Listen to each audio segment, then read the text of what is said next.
Hi everyone, welcome back to my YouTube channel Arit academy. This is me Preeti और आज की इस वीडियो में मैं बात करने वाली हूँ BSF head ministerial and ASI steno की भर्ती के बारे में। तो बहुत सारे कैंडिडेट्स का ये कमेंट आ रखा है, बहुत सारे कैंडिडेट्स को ये डाउट हो रखा है कि उनको कैसे पता चलेगा कि फिज़िकल उनका क्लियर हो गया है या वो रिजेक्ट हो गया है। अभी फिज़िकल स्टार्ट होने ही वाले हैं 2 से 3 दिन के अंदर। तो बहुत सारे कैंडिडेट ये पूछ रहे हैं कि मैम हमारा फिज़िकल क्लियर हो जाएगा तो हमें कैसे पता चलेगा, और अगर हम रिजेक्ट हो गए तो कैसे पता चलेगा, और कहाँ पर हम रिजेक्ट हो सकते हैं। तो आज की इस वीडियो में मैं आपको बताऊंगी कि कौन कौन से ऐसे पॉइंट है जहाँ पर आप फिज़िकल में फ़ेल हो सकते हो, और फेल होने पर आपको किस तरह से पता चलेगा कि आप रिजेक्ट हो गए हो, या पास होने पर आपको कैसे पता चलेगा। जानने के लिए वीडियो में आखिर तक ज़रूर बने रहना। और आपसे एक छोटी सी रिक्वेस्ट है, अगर आप चैनल पर पहली बार विजिट कर रहे हैं या फिर अभी तक भी चैनल को सब्सक्राइब नहीं कर रखा, तो प्लीज़ सब्सक्राइब बटन दबाकर बेल आइकन ज़रूर प्रेस कर ले, ताकि हर वीडियो की नोटिफिकेशन आप तक सबसे पहले आ जाए। ठीक है, तो देखिए, जब आप फिज़िकल देने जाओगे तो सबसे पहले आपका पीएसटी के अंदर हाइट देखेंगे।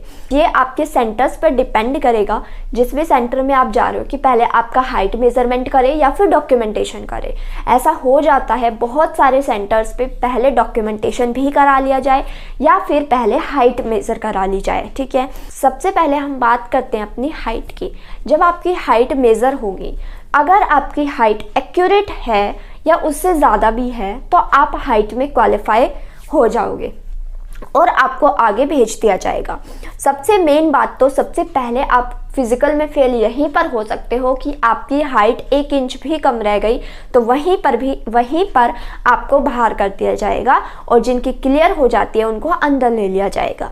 अगर आपकी हाइट एक्यूरेट है या ज़्यादा है तो आपको आगे ले लिया जाएगा। ठीक है, हाइट में आपका कोई इशू नहीं होने वाला। जिनका भी हाइट क्लियर होने वाली है, उन कैंडिडेट्स को पता है कि उनकी हाइट इतनी है तो वो क्लियर होंगे या नहीं होंगे, तो हाइट में आपका इशू नहीं है। हाँ, आप इसमें रिजेक्ट हो सकते हो अगर आपकी हाइट 1 इंच भी कम है, तो वो बिल्कुल ये नहीं देखेंगे कि 1 इंच ही है।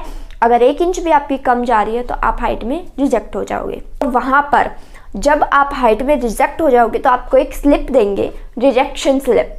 जैसे ही आप रिजेक्ट करेंगे वो आपको, तो आपके हाथ में एक रिजेक्शन स्लिप देंगे। ठीक है, तो इस तरह से आपको पता चलेगा, तो आपका आगे प्रोसेस नहीं होने वाला, आप रिजेक्ट हो चुके हो। और जो कैंडिडेट्स पास आउट कर देंगे उनको पास वाली स्लिप मिल भी सकती है। ये डिपेंड करता है आपके सेंटर पर कि वो देंगे या नहीं देंगे। ना भी दे तो भी आपको ये पता चल जाएगा कि आप पास हुए हो या नहीं हुए हो। ठीक है, सेकंड नंबर पे आपका जाता है फिर वेट। वेट में आपको डिस्क्वालीफाई नहीं करेंगे, क्योंकि वेट के लिए आपको मेडिकल तक का टाइम दिया जाएगा। अगर आपका वेट ओवर भी है या अंडर भी है, तो आपको मेडिकल तक का समय दिया जाएगा कि आप उसको ठीक कर सको।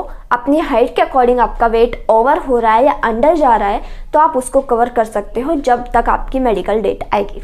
ठीक है, तो वेट का यहाँ पर इशू नहीं है। जब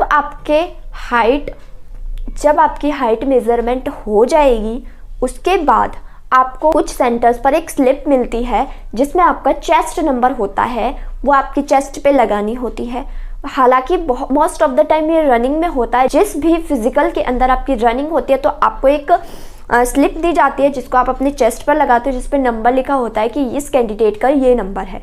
कुछ सेंटर में ये दे भी सकते हो, नहीं भी दे सकते। आई एम नॉट श्योर कि आपको मिले या ना मिले, ये सेंटर पे डिपेंड करेगा। कुछ दे भी दे और ना भी दे। ठीक है, उसके बाद आपकी चेस्ट होगी। चेस्ट में भी आपका चेस्ट सबको पता है कि 5 सेंटीमीटर आपको एक्सपेंडेड करनी है। सबसे पहले तो वो मेज़र करेंगे आपकी एक्यूरेट है या नहीं है, 76 फॉर जनरल। उसके अलावा पहले वो एक्यूरेट होनी चाहिए, फिर उसके बाद आपको 5 सेंटीमीटर एक्सपेंड करनी है।